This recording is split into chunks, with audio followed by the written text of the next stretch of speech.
Now let's try to create an object of these two classes, okay, by using by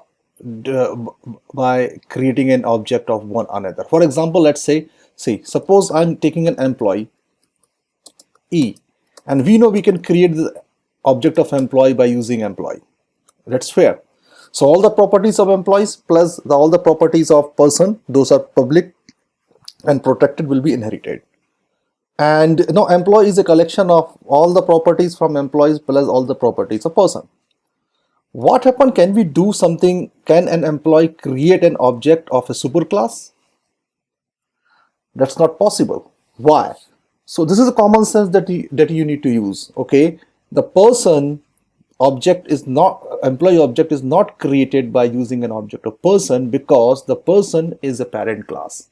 So if the parent is not yet found, is not available, how can the employee create an object of person? But you can do the vice versa. You can use a person, okay, object from an employee. Why? Because when the employee object created, when this constructor work in a backend, this employee will first jump to the person, so it will create an object of person, and then it will create an object of employee.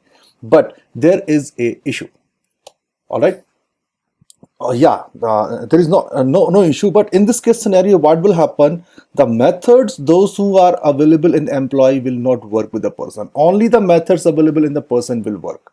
So once again, please, I'm just going to remind you that if you are creating an object of a superclass, means the immediate superclass of or a parent class of a child class, and by using an object, a constructor of the child class, what will happen? Only the method, those who are available, methods means only the properties of the person will be inherited. Employee's property will not be inherited in person. So that's why, my friend, if you are trying to use something e dot any of the method available in the employee, let's say the set the designation, see, e dot set the designation will not be available. Only the methods of the current class will be available. So this is something like an intersection. Okay, so this is something that you need to remember. Yeah, you can create an object of a class by using its child class constructor, but only the properties of that particular class will be available. Okay, the child class properties will not be available in the person. So this is something that you need to remember.